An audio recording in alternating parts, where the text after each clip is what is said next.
Bueno, en esta mañana continuamos con el libro de Isaías. Para aquellos que no pudieron estar la semana pasada, donde hice la introducción del libro de Isaías, pueden ir a nuestra página de internet, escuchar la predicación, y creo que también está en video, de lo que fue el capítulo 1, todo el capítulo 1, y hablamos precisamente de lo que se trata el libro de Isaías. Es un libro que también nos vimos ahí en el versículo 1, que nos refiere a 4 diferentes reyes, y esto es para ponernos en un marco de tiempo, porque los libros como de Segunda de Reyes y el libro, la vez pasada mencioné la carta, el libro de Segunda de Crónicas también los menciona, y esto es para que lo leamos en conjunto. Y las otras personas que quisieron o quieren ir más allá en el estudio bíblico, les recomendé también otros libros en la Biblia, como el libro de Oseas, el libro de Amós y el libro de Miqueas, contemporáneos de Isaías, y les pueden mostrar aún más ampliamente lo que estaba pasando en Judá en ese momento. Hablamos de los 2 reinos, cómo se han dividido, como el norte, el reino de Israel, básicamente ha abandonado por completo a Dios, y ahora el reino del sur tiene la misma tentación de abandonarlo por completo el reino de Dios. Hablamos de Asiria. Y como les dije, vamos a hablar bastante de historia. Hablamos de Asiria, el gran imperio que está alrededor de Israel y de Judá. Y también mencioné Babilonia. Babilonia conquistaría Asiria más adelante y tomaría control de sus territorios. Ellos saldrían, los israelitas, el pueblo de Dios saldría exiliado hacia Babilonia, y eso lo encuentran también como los libros de Daniel, ya son escritos en el exilio. Y luego hay un gran éxodo después de 70 años de exilio, donde ellos regresan, y parte también del libro de Isaías habla de lo que sería ese éxodo. Para entender el libro tienes que entender que tiene 2 partes principales. Los primeros 39 capítulos habla de lo que estaba sucediendo cuando Asiria estaba al acecho y estaba buscando conquistar Judá. 2 reyes principales se mencionan ahí, el rey Ahaz o Acaz y Ezequías. Estaremos más adelante estudiando acerca de ellos. Ahaz o Acaz fue alguien que totalmente abandonó a Dios. Ezequías fue alguien que buscó de Dios, y hay un contraste muy grande entre los dos reyes en los primeros 39 capítulos, y miraremos también ahí en Segunda de Reyes y Segunda de Crónicas al respecto. Y luego está el capítulo 40 al 66, que es ya cuando están tomados por Babilonia. Entonces la diferencia es muy grande, son 2 situaciones muy diferentes que estaba pasando la nación, al punto de es tan diferente los primeros 39 capítulos y luego del 40 al 66. Algunos han llegado a decir, y no se sabe con certeza, si otros ayudaron a escribir el libro de Isaías. Hay muchos argumentos al respecto, sobre todo por cuán diferente es la segunda parte de este libro. Puede ser que no solamente hubo uno, puede ser que hubo varios autores después de Isaías, y el libro se termina más adelante, ya cuando está a punto de ocurrir el exilio. No sabemos. Lo que sí sabemos es el mensaje que está en el libro, y ese es el mismo, y eso es lo que estamos estudiando acá. Algo que sí fue muy claro en el capítulo 1, y es claro en todo el libro, es el sentir de Dios con respecto a Jerusalén, Judá y por extensión a toda la humanidad.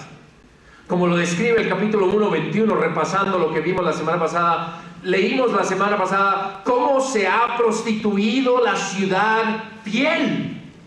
Es como lo describe Dios. Antes estaba llena de justicia, la rectitud moraba en ella, pero ahora solo quedan asesinos. Hoy veremos varias escrituras también en el libro de Isaías. Todas ellas, al menos que yo se los mencione, son de la Nueva Versión Internacional. Jerusalén y Judá, al pecar, no solo perdieron su identidad como pueblo, sino también perdieron su propósito. Y en medio de esta realidad, en medio de esta descripción tan impresionante como Dios los ve acá, y como vimos la semana pasada, Dios expresa su plan. Y también expresa su dolor, precisamente porque este plan no se estaba cumpliendo. Y en esto que estamos hablando de que fiel es Dios al perdón, hoy quiero hablar de todas las naciones. Porque siempre fue el plan de Dios que el perdón no solamente fuera para su pueblo, sino para todas las naciones. Vamos al libro de Isaías en el capítulo 2, en el versículo 1, número 1. Y hoy haremos, alcanzamos solo la primera parte. Tengo más, pero no quiero abrumarnos y quiero darnos tiempo para estudiar las Escrituras. Número 1, el propósito, el perdón para todas las naciones. En el versículo 1 de Isaías capítulo 2, en la Nueva Versión Internacional, dice así: palabra que Isaías, hijo de Amós, recibió en visión acerca de Jerusalén y Judá. Versículo 2: en los últimos días, el monte de la casa del Señor será establecido como el más alto de los montes, hablando de Jerusalén y de todo Judá. Se alzará por encima de las colinas, y hacia él confundirán todas las naciones. Muchos pueblos vendrán y dirán: vengan, subamos al monte del Señor, a la casa del Dios de Jacob, para que nos enseñe sus caminos y andemos por sus sendas. Porque de Sión, esta es otra palabra que se le da a Jerusalén, saldrá la ley. De Jerusalén la palabra del Señor. Él juzgará entre las naciones y será árbitro de muchos pueblos. Convertirán sus espadas en arados y sus lanzas en hoces. No levantará espada nación contra nación, y nunca más se adiestrarán para la guerra. Ven, pueblo de Jacob, y caminemos a la luz del Señor. Un contraste muy diferente a lo que leímos la semana pasada en todo el capítulo 1. Es impresionante lo que pasa acá. Porque después de leer todo el capítulo 1, y recuerden cómo termina el capítulo 1, si el Señor no nos hubiera dejado un puñado, un retoño, un remanente, no se hubiera acabado por completo. Y luego tiene esta visión que siempre fue desde el principio, desde el Génesis en adelante. Dios siempre tuvo esta idea de que no solamente era la nación judía la que a él le interesaba, sino que todas las naciones también gozaran de su mismo beneficio. El plan de Dios era muy sencillo: darse a conocer a su pueblo para que ellos a su vez lo dieran a conocer a otros pueblos. De esta manera, estos pueblos saldrían de su ignorancia, de su engaño, esclavitud y de su muerte. Y al igual que Judá, podrían ser o podrían disfrutar del perdón divino. Dios empezó no con toda la humanidad a la vez. Lo que Él quiso, y aunque siempre estaba en su mente toda la humanidad, su deseo fue que iba a formar un pueblo, se iba a dar a conocer en este pueblo. Y ese pueblo, al conocerlo, compartiría de ese Dios con los demás pueblos, para que los demás pueblos también llegaran a conocer a ese Dios y se beneficiaran todos los pueblos. Y es de lo que está hablando aquí Isaías capítulo 2. Es una visión que él tiene acerca de Jerusalén y de Judá. Puedes sentir la alegría de victoria de Dios en estos versículos, como lo que dice ahí en el 2: en los últimos días el monte de la casa del Señor será establecido como el monte más alto. Muchos pueblos vendrán y dirán: vengan, subamos al monte del Señor, a la casa del Dios de Jacob. Y como dice ahí, no era solo para reunirlos, porque también leemos ahí al final que para que nos enseñe sus caminos y andemos por sus sendas. Porque de Sión saldrá la ley, de Jerusalén la palabra del Señor. Lo que llamamos como la evangelización mundial siempre ha estado en los planes de Dios. Aún 700 y algo años antes de Cristo, cuando se escribe este libro, se está hablando de la evangelización mundial. Y mucho antes de eso, se estaba hablando de la evangelización mundial, del propósito que tendría el pueblo de Dios, que no era solamente tener un pueblo apartado y un pueblo especial. No, ese pueblo tendría un propósito: dar a conocer a Dios a los demás pueblos, llamar a los demás pueblos, abrirle las puertas a los demás pueblos para que todos los demás vinieran y se beneficiaran y conocieran, fueran instruidos, como dice acá. Como también dice en Isaías 62, de este pequeño puñado, ese era el plan de Dios. Un pueblo que caminara, como dice acá, a la luz del Señor, que se dejara enseñar y guiar, y así pudiera ese puñado extender el amor de Dios a todos los demás. Este mes, como mencionaba mi esposa, celebramos 25 años de la comunidad aquí en Colombia, el 21 de mayo. No te lo puedes perder. Todos estamos invitados a celebrar juntos. Y tal vez personas se preguntan, pero ¿y qué celebramos? Celebramos el perdón de Dios para todas las naciones. Porque nuestra nación no ha sido conocida como una nación judía. Así es de que nosotros somos de esas naciones que estaba hablando también Isaías, que todas las naciones vendrán alrededor de esta enseñanza de nuestro Dios. En nuestro caso, celebramos nuestra nación y lo que Dios ha hecho acá y todo el perdón que Él ha traído a nosotros. Pero no solamente celebramos esto. Dios nos ha usado acá, desde Bogotá y otras partes del país. Nos ha usado para llevar el mensaje también a países como Ecuador, Perú, Bolivia y Venezuela. Pero no solamente esto. Pues tenemos muchos de nuestros hermanos que se han convertido acá, han viajado también a otras naciones como Australia, Canadá, diferentes países en Europa, Asia, las Américas, y Dios los está utilizando para ayudar en la evangelización de estas naciones. Así es de que tenemos mucho que celebrar, sea de cerca o de lejos. Desde aquí saludamos a todos esos hermanos que nos siguen siempre y quieren saber de cómo va la iglesia en Colombia, y ellos a su vez están animados también donde están, compartiendo la fe. ¿Qué nos íbamos a imaginar hace 25 años, cuando apenas 10 de nosotros llegamos y con una sola idea: anunciar el perdón de nuestro Dios, anunciar el año favorable, anunciar que el perdón de Dios es para todos los que se quieran arrepentir? Eso lo celebramos, seguimos celebrando hoy en día. Todavía hoy en día personas se siguen convirtiendo, se siguen bautizando para el perdón de sus pecados 25 años después. De hecho, algunos, mañana empieza mayo, de hecho algunos de ustedes, puede ser que mayo sea el mes no solamente de las madres, pero el mes en que te conviertas a nuestro Dios y disfrutes también junto con Dios y juntos con todos nosotros el perdón de nuestro Dios. Pero Dios no ha terminado con su plan. La pregunta es para cada uno de nosotros: ¿cuán presente llevas el plan de Dios en tu propia vida?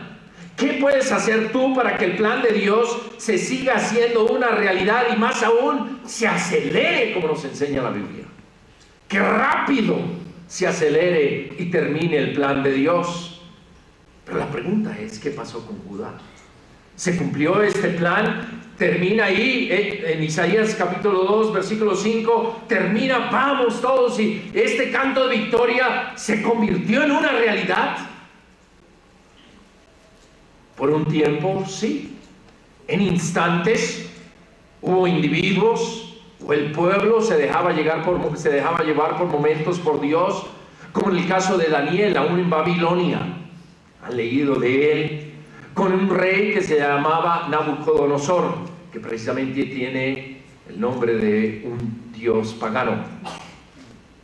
Y este rey, después de ser evangelizado, simplemente escribe en Daniel 4:34, se los leo: pasado ese tiempo yo, Nabucodonosor, elevé los ojos al cielo y recobré el juicio, porque estaba como loco. Entonces alabé al Altísimo, Honré y glorifiqué al que vive para siempre. Su dominio es eterno, su reino permanece para siempre. Imagínese un rey pagano diciendo algo así. Y esa era la meta, que las personas se convencieran quién es Dios y pudieran alabarlo. Daniel hizo su obra o su trabajo. Aún en el exilio, aún solo con unos compañeros, pudo compartir de ese gran Dios. Pero realmente ese plan de Dios, el propósito que Él tenía, el perdón para todas las naciones, tendría que posponerse unos 750 años. Porque aunque hubo momentos esporádicos donde individuos y a veces el pueblo sí seguía el plan de Dios de evangelizar el mundo, la verdad, por 750 años Dios le tocó posponer. Y entonces, ¿cuál fue la otra realidad? ¿Cuál fue esa realidad y cuál fue el otro propósito y el otro plan al que se dedicó el pueblo? Porque si no se dedica al plan de Dios, se dedica a otro plan y a otro propósito el pueblo de Dios. Continuemos ahí en Isaías 2, versículo 6. Después de este cántico de celebración, leemos acá algo muy triste. Y van a ver este contraste en el libro de Isaías. Algunos se preguntan, no sé, a veces parece un capítulo, es como tan negativo, y luego leo otro capítulo y es tan animante. Y es precisamente por esto, porque Dios es fiel. Y Él mantiene su sueño de que aunque la realidad, Él tenía que tratar la realidad del pecado y lo que estaba pasando con el pueblo en ese momento.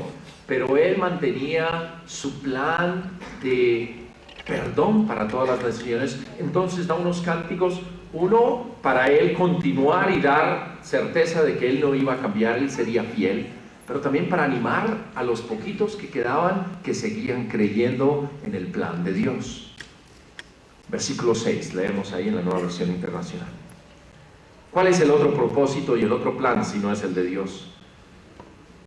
Has abandonado a tu pueblo, a los descendientes de Jacob, porque están llenos de astrólogos de oriente, de adivinos como los filisteos, y hacen tratos con extranjeros. Su tierra está llena de oro y plata, y sus tesoros son incalculables. En su tierra abundan los caballos, y sus carros de guerra son incontables. Su país está lleno de ídolos. El pueblo adora la obra de sus manos, lo que han hecho con sus propios dedos. La otra cara de la moneda, la idolatría, los otros dioses, sus planes y sus consecuencias. Uno de los temas principales del libro de Isaías. Si no es el plan de Dios, es el plan de los ídolos. Este es el mensaje de Isaías. O el pueblo sigue el plan de Dios y el propósito de Dios, o terminará siguiendo el plan de los ídolos. Si no se vive para Dios, se vive para los ídolos. En esta descripción que nos deja acá, es impresionante lo que dice, que el pueblo ahora es el pueblo de Dios. Está lleno, dice, de astrólogos, adivinos, y se parecen a los filisteos, hacen tratos con los extranjeros. Donde el propósito de Dios era que los evangelizaran. Y en cambio ellos empezaron a adoptar las ideas y los dioses de estos pueblos. En otras palabras, los evangelizadores terminaron convertidos por los otros pueblos y por los otros dioses. Perdieron su identidad y su propósito. Se fueron por lana y regresaron no trasquilados, muertos, acabados, como los describe el libro. A Dios le tocó entonces posponer su plan, porque como dice la descripción de la nación ahí, su tierra está llena de oro y plata, y sus tesoros son incalculables. Su país está lleno de ídolos. El pueblo adora la obra de sus manos, lo que han hecho con sus propios dedos, y sus carros de guerra son incontables. ¿Qué ves ahí? ¿Qué pasó con ellos? En vez de evangelizar los otros pueblos, en vez de dar a conocer al único Dios verdadero, lo abandonaron y se dedicaron a los otros dioses y al otro plan, al plan de la idolatría o al propósito de la idolatría. ¿Cuál es el propósito de la idolatría?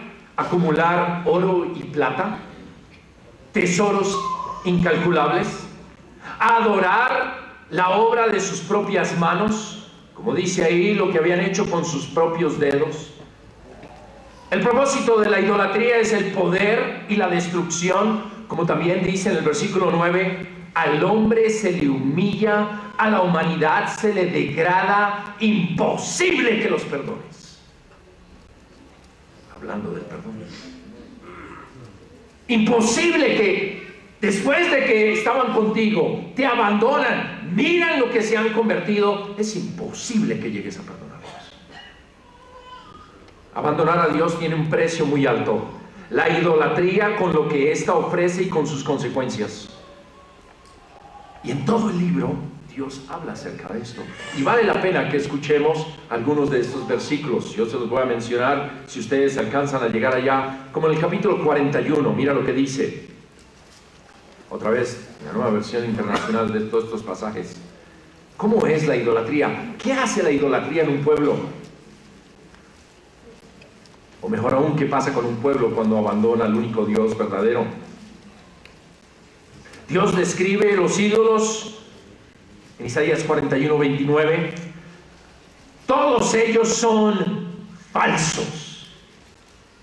Sus obras no son nada. Sus ídolos no son más que viento y confusión.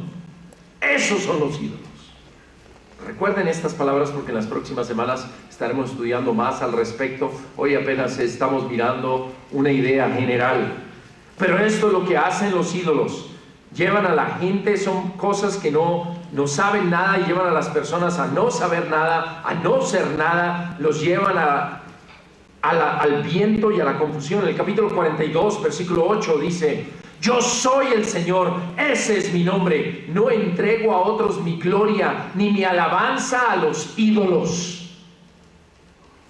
Dios no dice simplemente, bueno, ustedes quieren adorar, allá ustedes, bueno, está bien. De todas maneras, todos los caminos llevan a Roma. Dios no es así. Dios no es de la idea, bueno, todos los dioses, llámele como le llame, es lo mismo. Dios no es así. Dios llama a todo lo demás fuera de Él ídolos. Y Él dice que Él no permitirá que se le dé gloria ni alabanza a los ídolos.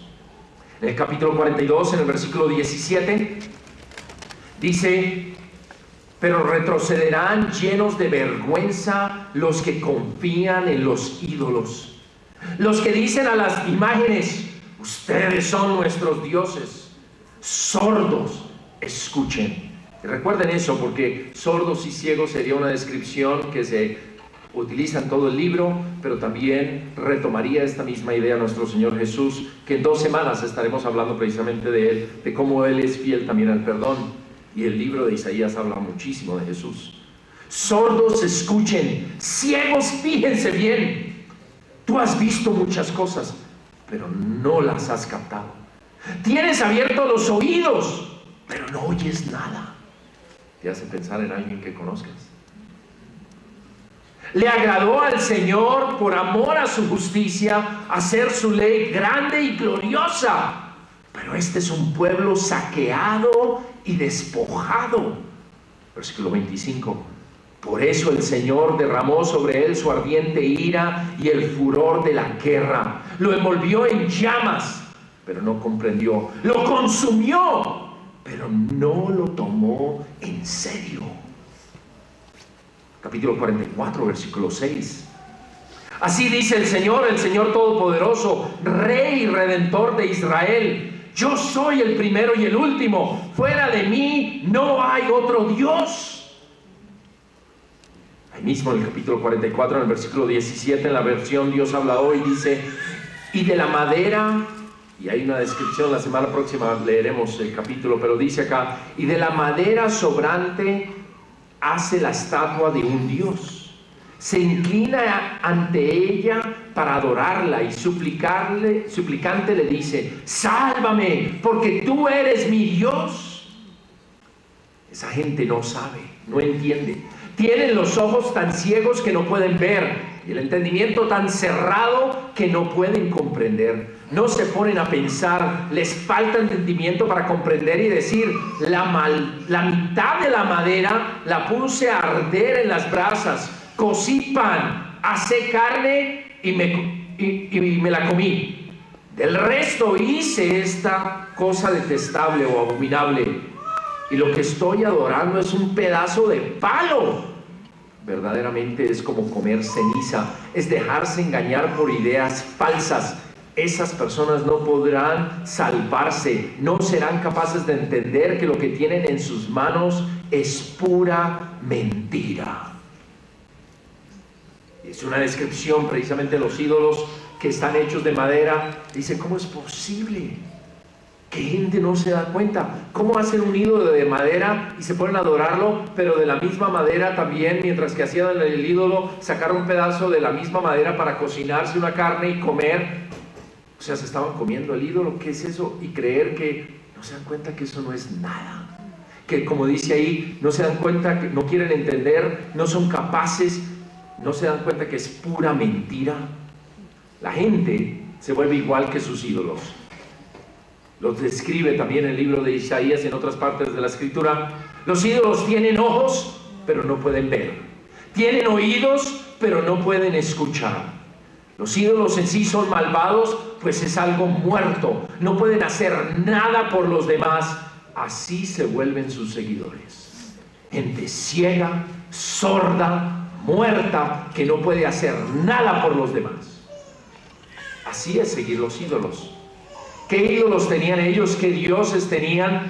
En el libro de Isaías y en otras partes durante este tiempo, en estos reinados, menciona por lo menos 8 de ellos. Ustedes pueden después mirarlos y estudiar qué enseñaban estos ídolos, estos dioses: Bel, Merodach, Milcom o Moloch, Nebo o Nabú, como Nabucodonosor, Neustán, Nergal, Nisroch, Tardak, entre algunos de ellos. Eran los ídolos que tenían en ese momento. Y ellos decidieron abandonar al único Dios. Y era un abandono no en su totalidad, porque muchos de estos ídolos los trajeron al templo de Dios, los trajeron a las alabanzas de Dios. En otras palabras, como llamarían las personas que estudian esto, se llama sincretismo, que es la mezcla, aquí está lo sagrado y lo divino, pero traigo otras cosas paganas, las mezclo y las hago ver y hago un ídolo de eso, con algunas cosas sagradas, pero con muchas cosas paganas, y hago de eso algo totalmente nuevo. Obviamente ahí Dios ya no está, aunque algunas cosas son parecidas a las de Dios. Esto es lo que ellos hacían.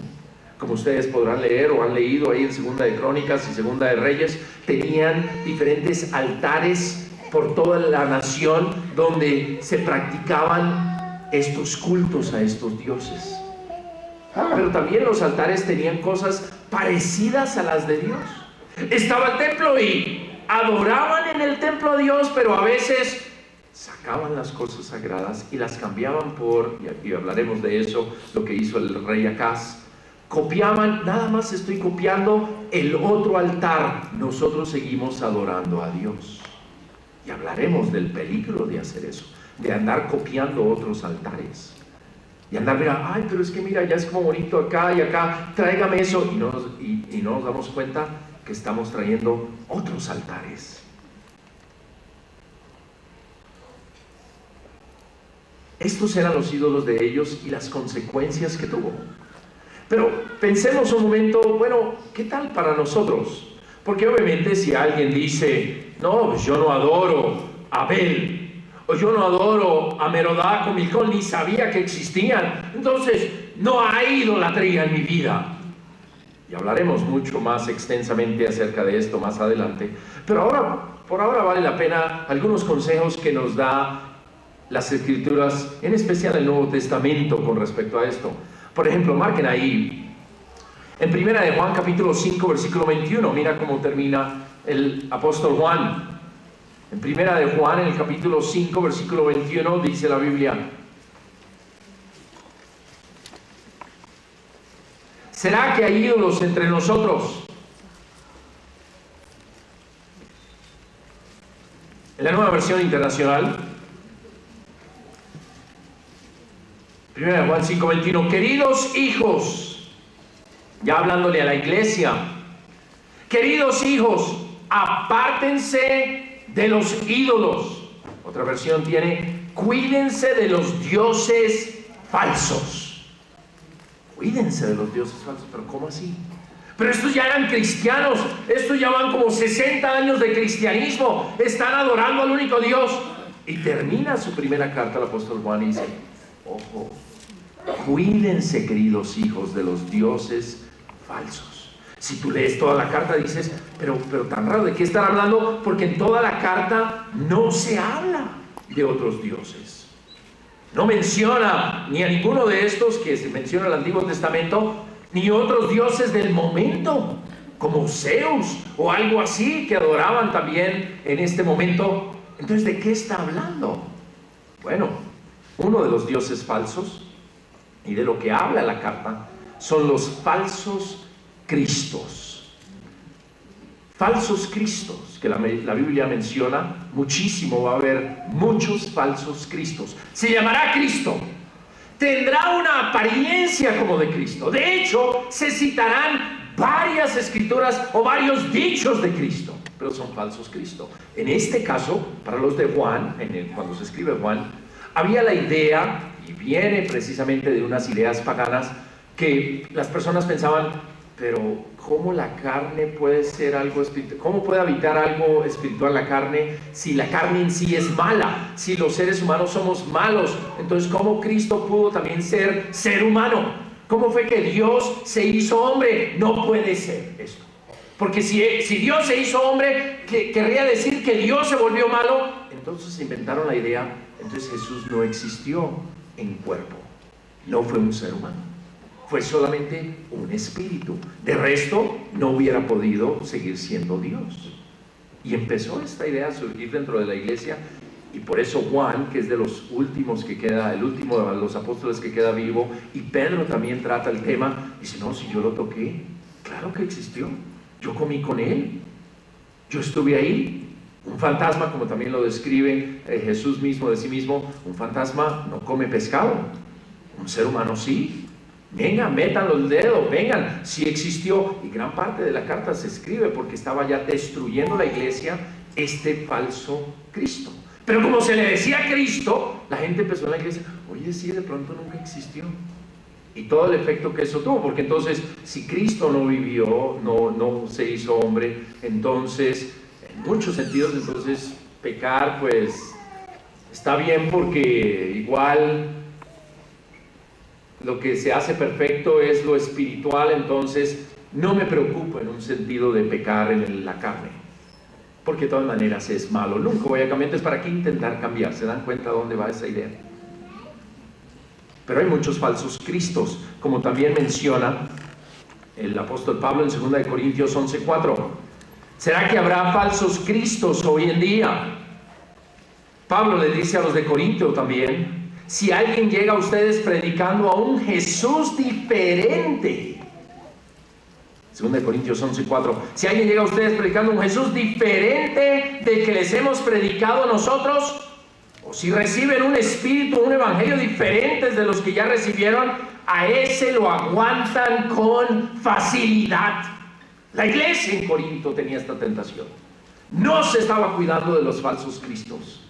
Y Pablo les escribe y dice, claro, si alguien llega predicándoles un Cristo más bonito, un Jesús diferente, mejorado, hoy en día sería un Jesús recargado, o Jesús 4.0 o 5.0, Jesús 4G o 5G. Ese sí me gusta, y ese, predíquenme ese. Y la iglesia estaba así, no, mejor muéstrame ese, porque Pablo dice ahí en Corinto que yo les prediqué a un Cristo crucificado. Y por consiguiente, si Cristo fue crucificado, todos tenemos que morir con Cristo. Y todos estamos llamados a cargar una cruz. Pero si presentamos a otro Cristo no tan crucificado, no tan sufriente, entonces quiere decir que nuestra vida entonces será muy fácil. Pare de sufrir. ¿Se dan cuenta a dónde va todo esto? Yo siempre le digo a las personas cuando dicen, esto de la vida cristiana es difícil, a veces tenaz y estoy tratando de hacer las cosas bien y me va mal a veces y no sé por qué, ¿será que Dios no está conmigo? ¿Y será que Dios no estuvo con Jesús, que le fue tan mal, terminó colgado en una cruz? No, sí, entonces, pero son ideas de Cristo, falsos cristos que la gente trata de meter. Si tú estás con Dios, si estás con Cristo, nunca te va a pasar nada malo. Y entonces a Cristo y a los apóstoles y a los primeros hermanos que les pasó tantas cosas malas, no estuvieron con Él. No, son falsos cristos. Otra vez, dice, pero leyeron un versículo. Sí, claro, pues no son bobos. Claro, leen algo de Cristo, pero trajeron otras ideas, sus propias ideas, sus propios deseos en lo que esperan encontrar con Cristo. Yo siempre les recuerdo a la gente, acuérdate, estamos siguiendo a un hombre que terminó en una cruz. Adivina dónde va a terminar tu vida. Entre más te parezcas a Cristo, más cerca vas a terminar colgado en una cruz. O sea, va a ser difícil, sí. O sea, va a haber persecución, o sea, va a haber problemas. Claro que sí, porque si Jesús los tuvo y si tú lo sigues, la Biblia promete, el que quiera vivir una vida de rectitud, de devoción, tendrá que sufrir por persecuciones. Será difícil. Entonces, amárrate el cinturón, aférrate, porque lo que se viene será difícil. Falsos cristos. Pero también hay otros dioses, como lo que menciona en Mateo capítulo 6, versículo 24. Las riquezas, que también lo mencionaba. ¿Se acuerdan lo que leímos ahorita en Isaías capítulo 2? Qué descripción de la idolatría tan impresionante la que nos da. Su tierra está llena de oro y plata y sus tesoros son incalculables. Pero también el país está lleno de ídolos. Lo que enseña Jesús, Mateo 6, 24, la Nueva Versión Internacional: nadie puede servir a dos señores, pues menospreciará a uno y amará a otro, o querrá a uno y despreciará al otro. No se puede servir a Dios y a las riquezas. Literalmente, no se puede servir a Dios y a Mamón o a Mamonás, que era el Dios de las riquezas. Jesús lo menciona y él se da cuenta. Él vio la humanidad en su tiempo y dice, uy, tenaz. Esta gente tiene un problema en el corazón. Idolatría. Adoran las riquezas. Viven para acumular, como él lo describe después, acumular tesoros en esta tierra. Como también los describiría, y vamos a leer más adelante ahí de Isaías, que compran una casa y quieren más, quieren otra casa y otra casa y otra casa, y cada vez quieren tener más y más y más y más. Idolatría. Adoran a Mamón. ¿Qué Mamón? El Dios de la riqueza. Así se llama, Mamón. Impresionante. Jesús se dio cuenta, y más bien dice en Lucas, nos describiría después Jesús, que en Lucas 16 dice, usen a Mamón o estas falsas riquezas para ganar amigos. No adores, úsalas. ¿Tienes riquezas? Qué bueno, mucho cuidado, no las adores. Úsalas para ganar amigos. Úsalas. ¿Te debes sentir mal de tener riquezas? No, mientras que no las adores. Si las adoras, regálalas. Igual que harías con cualquier otro ídolo. Deshazte de él.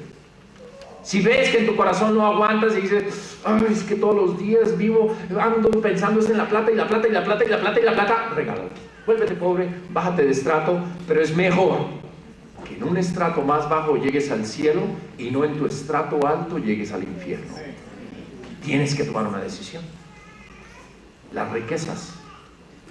Y ojo, que porque alguien sea de estrato bajo no quiere decir que no amas las riquezas. A veces he encontrado que la gente pobre es la que más ama las riquezas y la que más odia al que tiene algo de plata. y lo ve con ojos de envidia, porque como ama el dinero y ve que el otro lo tiene y no lo ha logrado, ¿por qué será ladrón? ¿O será que no? De pronto es buen trabajador, de pronto es profesional, o de pronto la heredó. ¿Y a usted qué le interesa? Disfrute lo que tiene, como nos enseña la Biblia. Aprenda a estar contento con lo que tiene. Pero es el amor a las riquezas. Pero no solamente el amor a las riquezas. Mira lo que dice en Habacuc. Vale la pena este versículo. En Habacuc, que es en el Antiguo Testamento, en el capítulo 1, versículo 11. Habacuc 1:11.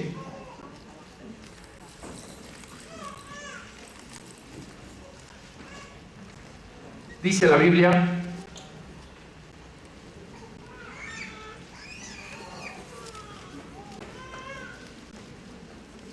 en la Biblia de las Américas dice así: entonces pasará como el viento y seguirá y se le tendrá por culpable, porque hace de su poder su Dios. ¿Y se acuerdan el hombre ahí en Hechos 8, el brujo?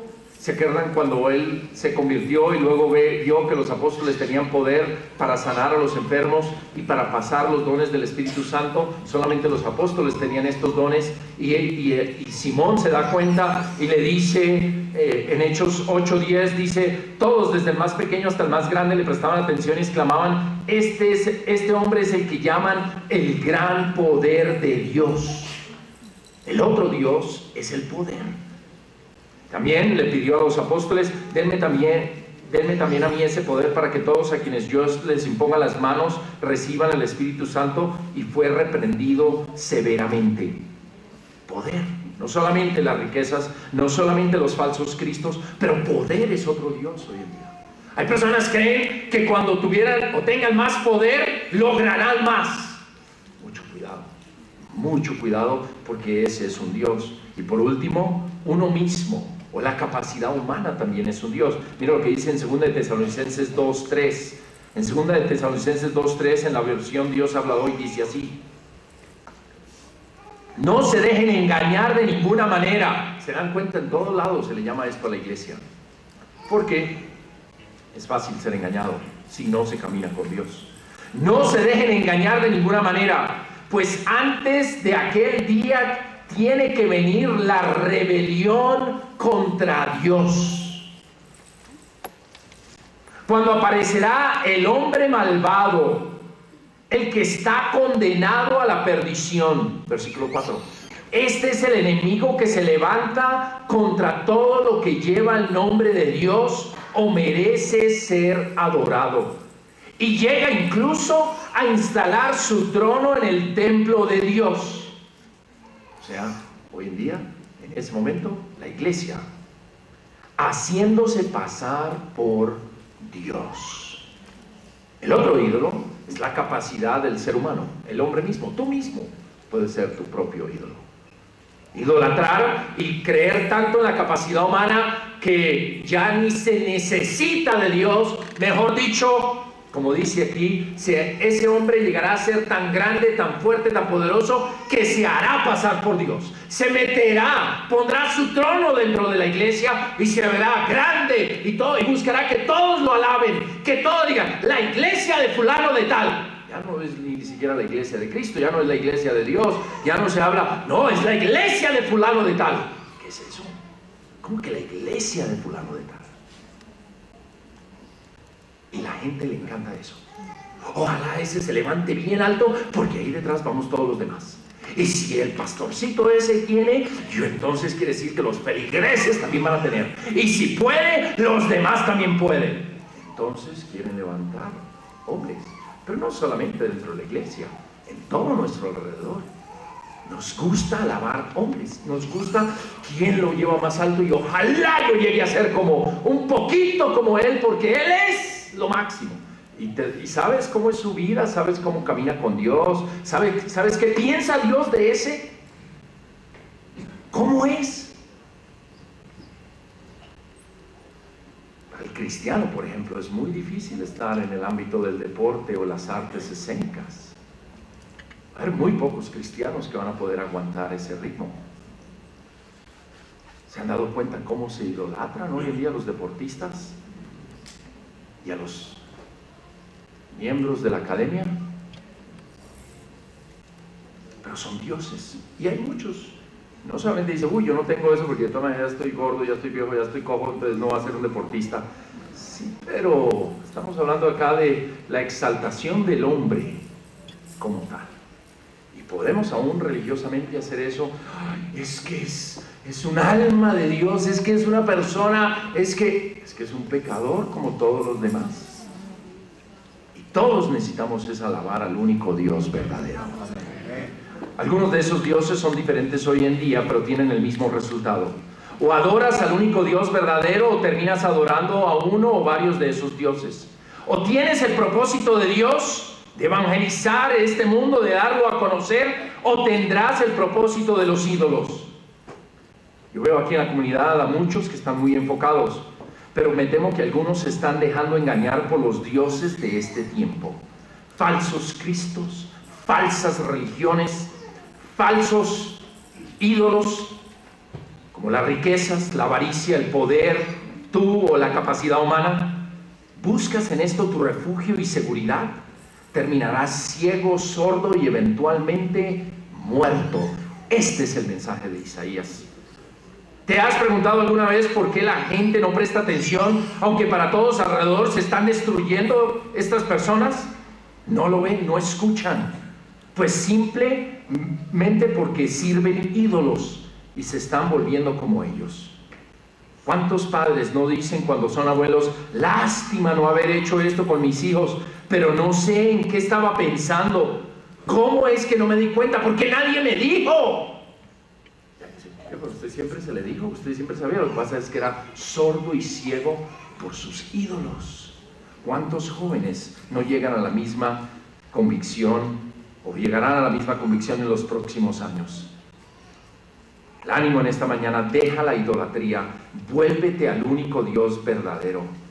Vemos esta realidad de Jerusalén y de Judá, el otro propósito y el otro plan, pero sin embargo Dios tenía una respuesta, y de eso hablaremos la próxima semana. Hay una solución y Dios la da, porque buenas noticias para nosotros hoy en día. A pesar de lo que pasó con Judá y Jerusalén en este tiempo, a pesar de que el plan de Dios era todas las naciones, de que el propósito de Él era el perdón, y ellos no le hicieron caso, y le tocó posponerlo más de 7 siglos, el plan de Dios continúa hoy vivo. Y por eso estamos nosotros aquí en esta mañana. Y por eso queremos seguir evangelizando. Celebramos 25 años, pero no hemos terminado. Todavía hay mucho por evangelizar. Todavía hay muchos amigos, familiares, vecinos que pueden conocer de nuestro Dios. Sal, haz tuyo el propósito de Jesús. Lleva el mensaje, dalo a conocer donde quiera que vayas. Habla del único Dios verdadero. Y algunos de esos ciegos y sordos, algunos de esos que están aquí sentados hoy en día, abrirán los ojos, abrirán sus oídos y se convertirán. Porque nuestro Dios es fiel al perdón, el perdón para todas las naciones. Pongámonos de pie y alabemos a este único Dios. Muchas gracias, les deseamos de todo una feliz semana.